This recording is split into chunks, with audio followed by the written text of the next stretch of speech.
इतिहास सम्बन्धी महत्त्वपूर्ण 100 प्रश्न उत्तरको सङ्गालो ल्याएर म उपस्थित भइसकेको छु यस भिडियोमा।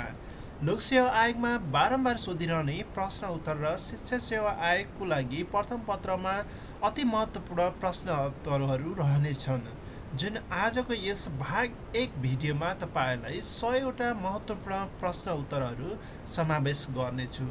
अब लागौँ सबैभन्दा पहिलो प्रश्नतर्फ। पहिलो प्रश्न रहेको छ, पद्मगिरी पहाडको वर्तमान नाम के हो? यसको सही आन्सर रहेको छ स्वयम्भू।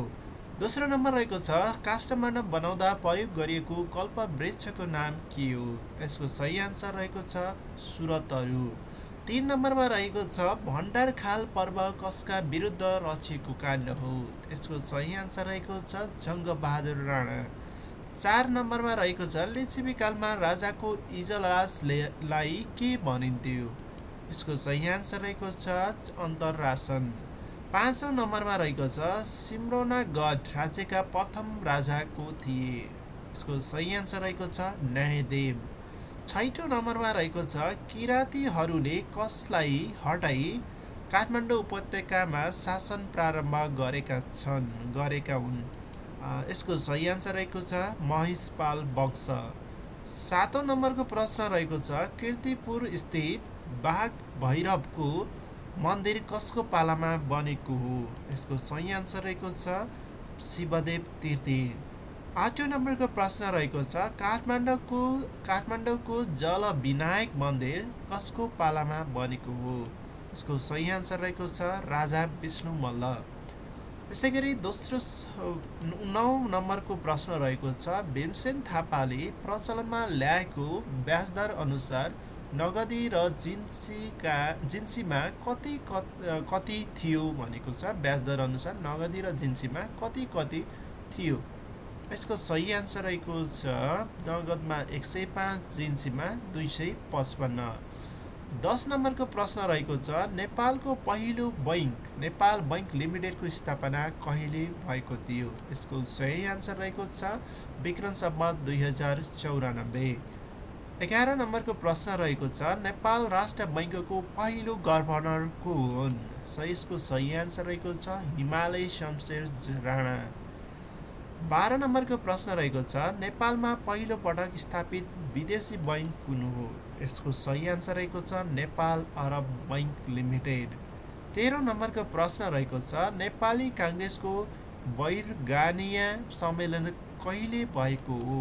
यसको सही आन्सर रहेको छ सन् 1950 सेप्टेम्बरमा। 14 नम्बरको प्रश्न रहेको छ, विक्रम सम्वत 2010 सालमा मातृका प्रसाद कोइरालाले खोलेको पार्टीको नाम के थियो? यसको सही आन्सर रहेको छ राष्ट्रिय प्रजा पार्टी। 15 नम्बरको प्रश्न रहेको छ, जिउँदो शहीद भनेर कसलाई चिनिन्छ? यसको सही आन्सर रहेको छ टङ्क प्रसाद आचार्य। 16 नम्बरको प्रश्न रहेको छ, 2046 सालको जनआन्दोलन योजनाबद्ध रूपमा कहिलेबाट सुरु भयो? यसको सही आन्सर रहेको छ 2046 फागुन 7 गतेबाट। यसै गरी नेक्स्ट क्वेसन रहेको छ 17 नम्बर प्रश्न, 2048 सालको आम निर्वाचन कहिले भयो? यसको सही आन्सर रहेको छ 2048 साल वैशाख 29 गते। 18 नम्बरको प्रश्न रहेको छ, माओवादी जनयुद्धको सुरुवात कहिलेबाट भयो? यसको सही आन्सर रहेको छ 2052 साल फागुन 1 गते। 19 नम्बरको प्रश्न रहेको छ, राजा ज्ञानेन्द्रले सत्ता आफ्नो हातमा कहिले लिए? यसको सही आन्सर रहेको छ विक्रम सम्वत 2059 माघ 19 गते। 20 नम्बरको प्रश्न रहेको छ, दरबार हत्याकाण्ड कहिले भयो? दरबार हत्याकाण्ड कहिले भयो? विक्रम सम्वत 2058 जेष्ठ 19 गते। 21 नम्बरको प्रश्न रहेको छ, माओवादी र सरकार बीच वृहत शान्ति सम्झौता कहिले भयो? यसको सही आन्सर रहेको छ 2063 मङ्सिर 5 गते। यहाँ चाहिँ 2002 चाहिँ छुटेको छ, सो 2063 मङ्सिर 5 गते यसको सही आन्सर हो। 22 राज्य भनेर कुन क्षेत्रलाई चिनिन्छ? 24 राज्य भनेर कुन क्षेत्रलाई चिनिन्छ? यसको सही आन्सर हो गण्डक क्षेत्रलाई। 23 नम्बरको प्रश्न रहेको छ, नेपालमा दलमाथिको प्रतिबन्ध फुकुवाको घोषणा कहिले भयो? यसको सही आन्सर रहेको छ 2046 साल चैत 26 गते। 24औं नम्बरको प्रश्न रहेको छ नेपाल अङ्ग्रेज बीचको युद्ध कहिले सुरु भएको थियो? 1 नोभेम्बर सन् 1814मा। यसै गरी 25 नम्बरको प्रश्न रहेको छ नेपालमा सर्वप्रथम कर्मचारीको हडताल कहिले प्रारम्भ भएको हो? यसको सही आन्सर रहेको छ जेठ 19 विक्रम सम्वत 2009मा। वीर पुस्तकालयका प्रथम लाइब्रेरियन को हुन्? यसको सही आन्सर रहेको छ पङ केदारनाथ। 27 नम्बरको प्रश्न रहेको छ सिंहदरबारबाट नेपालमा रेडियो प्रसारण कार्य कहिलेदेखि सुरु भएको थियो? यसको सही आन्सर रहेको छ विक्रम सम्वत 2007 चैत 20 गते। 28 नम्बरको प्रश्न रहेको छ राजा महेन्द्र उप महोत्तरीमा बमद्वारा आक्रमण कहिले गरेको थियो? यसको सही आन्सर रहेको छ 2018 माघ 19 गते। 29 नम्बरको प्रश्न रहेको छ नेपालमा जनमत सङ्ग्रहको घोषणा कहिले गरेको थियो? नेपालमा जनमत सङ्ग्रहको घोषणा कहिले गरिएको थियो? यसको सही आन्सर रहेको छ 2036 जेठ 10 गते। 30 नम्बरको प्रश्न रहेको छ जनआन्दोलन 2046 साल पछिको पहिलो निर्वाचित मन्त्रीमण्डलको गठन कहिले भएको थियो? यसको सही आन्सर रहेको छ 2048 साल जेठ 15 गते। 31 नम्बरको प्रश्न रहेको छ बहुदलीय व्यवस्थाको पुनर्स्थापना कहिले भएको थियो? कहिले भयो? यसको सही आन्सर रहेको छ 31 नम्बरको सही आन्सर रहेको छ 2046 चैतमा। 32 नम्बरको रहेको छ जङ्गी र निजामती कर्मचारीलाई रकम सापटे दिन प्रतिबन्ध मिलाउने अड्डालाई के भनिन्थ्यो? यसको सही आन्सर रहेको छ तेजारत अड्डा। 33 नम्बरको प्रश्न रहेको छ बौला राजा भनेर कसलाई चिनिन्छ? बौला राजा भनेर लक्ष्मी नरसिंह मल्ललाई चिनिन्छ। 34 नम्बरको प्रश्न रहेको छ लिच्छवीकालमा जागिर तथा तलब दिने सरकारी अड्डालाई के भनिन्थ्यो? यसको सही आन्सर रहेको छ वृत्त अधिकरण। 35 नम्बरको रहेको छ लिच्छवीकालमा प्रधानमन्त्रीलाई के भनिन्थ्यो? महासामन्त। लिच्छवीकालमा प्रधानमन्त्रीलाई महासामन्त भनिन्थ्यो। 36 नम्बरमा रहेको छ आफूलाई टक मुद्रा आदिमा सङ्गीत परागत भनी लेख्ने राजा को हुन्? यसको सही आन्सर रहेको छ चितामित्र मल्ल। 37 नम्बरको रहेको छ पृथ्वीनारायण शाहको पहिलो विवाह कहाँ भएको थियो? पृथ्वीनारायण शाहको पहिलो विवाह कहाँ भएको थियो? मकवानपुरमा। 38 नम्बरको प्रश्न रहेको छ देव शमशेरले चलाएको 12 बजे तोप पड्काउने चलन कहिलेदेखि बन्द भयो? यसको सही आन्सर रहेको छ 2045 वैशाख 1 गतेबाट बन्द भएको हो। 39 नम्बरको प्रश्न रहेको छ मलाई सिनो खाने कुकुर नसम्झ म बाघको डम्बरू हुँ यो भनाइ कसको हो? यो भनाइ अमरसिंह थापाको हो। 40 नम्बरको रहेको छ भीमसेन थापाको जन्म कहिले भएको स्थान कहाँ हो? भीमसेन थापाको जन्म गोर्खाको बोलाङमा। यसै गरी 41 नम्बरको प्रश्न रहेको छ भक्ति थापा कुन युद्धसँग सम्बन्धित छन्? भक्ति थापा देउथलको युद्धसँग सम्बन्धित छन्। 42 नम्बरको प्रश्न रहेको छ बहादुर शाहकी पत्नीको नाम के हो? यसको सही आन्सर रहेको छ विद्यालक्ष्मी। 43 नम्बर रहेको छ तनहुँ राज्यका संस्थापक राजा को हुन्? यसको सही आन्सर रहेको छ भृगुसेन। 44 नम्बरको प्रश्न रहेको छ कोशी सम्झौतामा नेपालको तर्फबाट हस्ताक्षर गर्ने महावीर शमशेर हुन् भने गण्डक सम्झौतामा नेपालको तर्फबाट हस्ताक्षर गर्ने को थिए? कोशी सम्झौतामा नेपालको तर्फबाट हस्ताक्षर गर्ने महावीर शमशेर हुन् भने गण्डक सम्झौतामा नेपालको तर्फबाट हस्ताक्षर गर्ने को थिए? यसको सही आन्सर रहेको छ सुवर्ण शमशेर। 45 नम्बरको प्रश्न रहेको छ विक्रम सम्वत 1990 सालको भूकम्पमा परि कति व्यक्तिको मृत्यु भयो? यसको सही आन्सर रहेको छ 16,875 जना। 46 नम्बरको प्रश्न रहेको छ सदर चिडियाखानाको स्थापना कहिले भएको हो? यसको सही आन्सर रहेको छ विक्रम सम्वत 1998। नेपालको सबैभन्दा पुरानो नहर कुन हो? चन्द्र नहर। 48 नम्बरमा रहेको छ पशुपतिनाथको अगाडिको बसाहा कसले बनाएको हो? यसको सही आन्सर रहेको छ जगत जङले बनाएका थिए। र अर्को नम्बरको रहेछ 49 नम्बरको प्रश्न, देउथल युद्धसँग सम्बन्धित व्यक्ति को हो? भक्ति थापा। 50 नम्बरको प्रश्न रहेको छ नेपालको राजगद्दीमा बस्ने प्रथम नारी कुन? नायक देवी। 51 नम्बर प्रश्न रहेको छ पृथ्वीनारायण शाहकी आमा कुन राज्यकी राजकुमारी थिइन्? यसको सही आन्सर रहेको छ पाल्पाकी राजकुमारी। 52 नम्बरको प्रश्न रहेको छ कुन राजाको पालामा नेपाल र अङ्ग्रेजी बीच सुगौली सन्धि भएको थियो? कुन राजाको पालामा नेपाल र अङ्ग्रेजी बीच सुगौली सन्धि भएको थियो? गिरबाणी युद्ध राजाको पालामा। 53 नम्बरको प्रश्न रहेको छ मातबर सिंह थापालाई नेपालमा बोलाएर प्रधानमन्त्री बनाइएपछि राजाबाट प्रदान गरिएको पदवी के थियो? यसको सही आन्सर रहेको छ कलाबहादुर। जङ्गबहादुर राणा मातापिता को हुन्? 54मा रहेको छ जङ्गबहादुर राणाका मातापिता को हुन्? जङ्गबहादुरका मातापिता बाल नरसिंह कुँवर र रक्षा कुमारी। 55 नम्बरमा रहेको छ नेपालमा चरखा प्रचार गरी स्वदेशी भावना जगाउन प्रयास गर्ने व्यक्ति को थिए? सही आन्सर रहेको छ तुलसी मेहर श्रेष्ठ। 56 नम्बर रहेको छ नेपालको पहिलो आम निर्वाचन कहिले सम्पन्न भयो? विक्रम सम्वत 2015मा। 57 नम्बरको प्रश्न रहेको छ लिच्छवी कालमा प्रमाण भन्नाले के बुझिन्थ्यो? यसको सही आन्सर रहेको छ सैनिक। 58 नम्बर रहेको छ लिच्छवी कालका अन्तिम राजा को हुन्? यसको सही आन्सर रहेको छ जय कामदेव प्रथम जयदेव हुन्। 59मा रहेको छ जङ्गबहादुर राणाको पालामा स्थापित भ्रष्टाचार सम्बन्धी हेर्ने अड्डालाई के भनिन्थ्यो? धर्म कहचरी।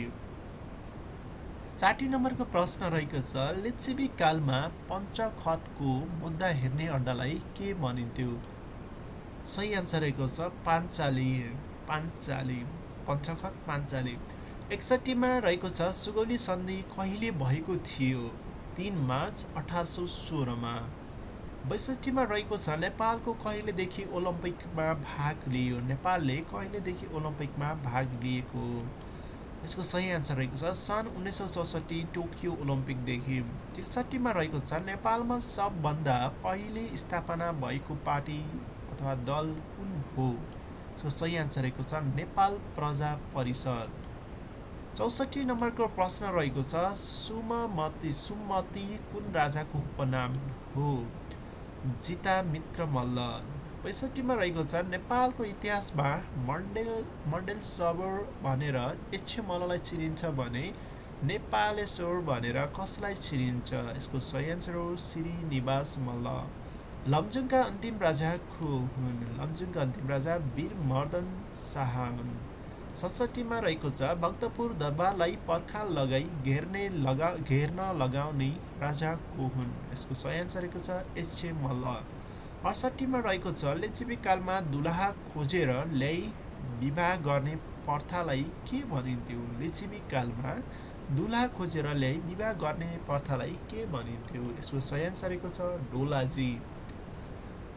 69मा रहेको छ भक्तपुरमा प्रत्येक नयाँ वर्ष वैशाख 1 गतेका दिन आदि भैरवको रथ निकाली बिस्केट जात्रा मनाउने चलन कुन राजाले चलाएका हुन्?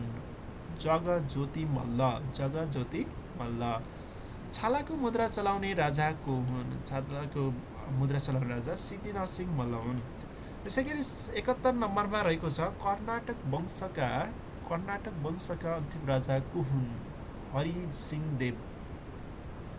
72 नम्बरको प्रश्न रहेको छ तिरहुत वा डोय राज्यको स्थापना कहिले भएको थियो?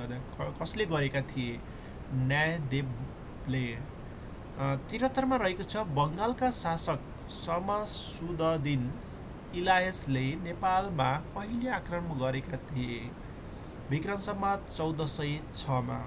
द्रव्य शाहको गोरखामा कहिले शाह राज्यको स्थापना गरे? द्रव्य शाहले गोरखामा कहिले शाह राज्य स्थापना गरे? यसको सही आन्सर रहेको छ विक्रम सम्वत 1616 भाद्र 25 गते। 75 नम्बरमा रहेको छ प्रजापञ्च भन्नाले मल्लकालाई केलाई जनाउँथ्यो? यसको सही आन्सर रहेको छ प्रजापञ्च भनेको गाउँ र नगरका शासकलाई। 76मा रहेको छ न्याय नपाए गोर्खा जानु भन्ने उखान कुन राजाको पालादेखि चलेको? राजा राम शाह। 77मा रहेको छ मानव न्यायशास्त्रको रचना कसले गर्न लगाएका थिए? यसको सही आन्सर रहेको छ जय स्थिति मल्लले। पृथ्वीनारायण शाहको जन्म कहिले भएको थियो? विक्रम सम्वत 1779 पौष 27 गते।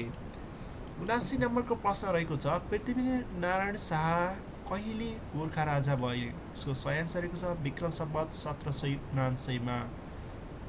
80 नम्बरको प्रश्न रहेको छ पृथ्वीनारायण शाहले नुवाकोटमाथि कति पटक आक्रमण गरे? 2 पटक। विक्रम सम्वत 1800मा 1801मा। नुवाकोटमाथि गोर्खा कहिले विजय प्राप्त गर्यो? 81 नम्बरको प्रश्न रहेको छ नुवाकोटमाथि गोर्खाले कहिले विजय प्राप्त गर्यो? विक्रम सम्वत 1801मा।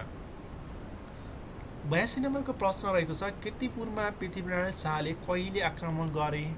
यसको सही आन्सर रहेको छ विक्रम सम्वत कहिले आक्रमण गरेका थिए? विक्रम सम्वत 1814, 1821, 1822मा 3 पटक गरेका थिए कीर्तिपुरमा। गोर्खा 83 नम्बरको प्रश्न रहेको छ गोर्खाले कहिले मकवानपुरमाथि विजय हासिल गर्यो? यसको सही आन्सर रहेको छ विक्रम सम्वत 1819 भाद्र 9 गते। 84 नम्बरको प्रश्न रहेको छ मकवानपुरका अन्तिम राजा को थिए? दिग्बन्धन सेन।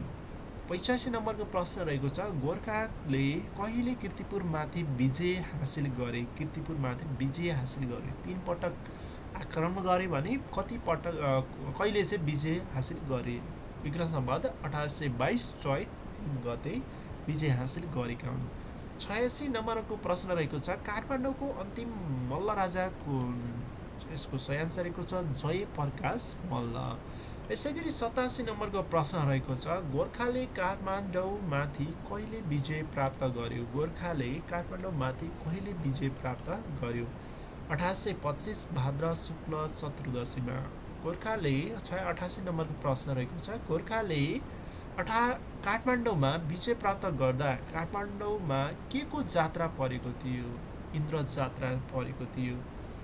79 नम्बरको प्रश्न रहेको छ ललितपुरमाथि गोर्खाले कहिले विजय प्राप्त गर्यो? सन् 1768 अक्टोबर 6मा। 90 नम्बरको प्रश्न रहेको छ ललितपुरका अन्तिम मल्ल राजा कुन? यसको सही आन्सर रहेको छ तेज नरसिंह मल्ल। 91 को प्रश्न रहेको छ गोर्खाले भक्तपुरमा कहिले विजय प्राप्त गर्यो? विक्रम सम्वत 1826 कार्तिक शुक्ल त्रयोदशीमा। 92 को प्रश्न रहेको छ भक्तपुरका अन्तिम मल्ल राजा को हुन्? यसको सही आन्सर रहेको छ रणजित मल्ल। 93 को नम्बरको प्रश्न रहेको छ पृथ्वीनारायण शाहको मृत्यु कहिले भएको? विक्रम सम्वत 1831 मकर सङ्क्रान्तिको दिन। यसैगरी 94 को प्रश्न रहेको छ कसको शासनकाललाई नेपालको एकीकरणको स्वर्ण युग भनिन्छ? यसको सही आन्सर रहेको छ बहादुर शाहको न्यायवी काललाई अथवा काललाई। 95 को प्रश्न रहेको छ रणबहादुर शाहको हत्या कसले गरेका थिए? उनकै भाइ शेरबहादुर शाहले। 96 को रहेको छ प्रश्न रहेको छ नेपालको पहिलो प्रधानमन्त्री तथा कमान्डर इन चिफ को हुन्? यसको सही आन्सर रहेको छ भीमसेन थापा। धरहरा तथा बागमतीको पुल कसले बनाउन लगाएका थिए? यसको सही आन्सर रहेको छ भीमसेन थापा। नेपाल अङ्ग्रेज युद्ध कहिले भएको थियो? यसको सही आन्सर रहेको छ विक्रम सम्वत 1871 1872सम्म। 79 नम्बरको प्रश्न रहेको छ नयाँ मुलुक भनेर कुन कुन भूभागलाई चिनिन्छ? यसको सही आन्सर रहेको छ बाँके बर्दिया कैलाली कञ्चनपुर 4 जिल्लालाई। 100 नम्बरको प्रश्न रहेको छ ऐतिहासिक कोत पर्व कहिले भएको थियो? अन्तिम नम्बरको प्रश्न ऐतिहासिक कोत पर्व कहिले भएको थियो? यसको सही आन्सर रहेको छ विक्रम सम्वत 1903 असोज 3 गते। Thank you for watching this video. Like share comment our video. यस्तै विभिन्न किसिमका भिडियोहरू हामीले निरन्तर प्रस्तुत गर्नेछौँ। आज भने तपाईँलाई इतिहास सम्बन्धी महत्त्वपूर्ण सही प्रश्न उत्तरहरू जुन लोकसेवा आयोगमा बारम्बार सोधिरहने प्रश्नहरू हुन्। तपाईँहरूलाई 100वटा प्रश्नहरू यस भिडियोमा समावेश गरेको छु र तपाईँहरूलाई यस्तै विभिन्न भिडियोहरू तपाईँलाई आवश्यकता छ र तपाईँले सिक्न चाहनुहुन्छ जान्न चाहनुहुन्छ भने हाम्रो युट्युब च्यानललाई सब्सक्राइब गर्न नभुल्नुहोला र सँगसँगैको बेल आइकन थिच्न नभुल्नुहोला ताकि सम्पूर्ण भिडियोहरू हामीले अपलोड गर्ने बित्तिकै तपाईँहरूकोमा पुगुन्। र तपाईँहरूको सुझाव सल्लाहको लागि तपाईँले कमेन्ट गर्न नभुल्नुहोला। तपाईँको सुझाव सल्लाह अनुसारका विभिन्न भिडियोहरू पनि हामी निर्माण गर्नेछौँ। शिक्षा सेवा आयोगको लागि अति महत्त्वपूर्ण प्रश्न उत्तर यी विभिन्न 100वटा प्रश्नहरू रहनेछन्। यस्तै इतिहास सम्बन्धी दोस्रो भागमा पनि तपाईँहरूलाई 100वटा प्रश्न समावेश गरेर ल्याउनेछु। हस्त धन्यवाद। जय नेपाल।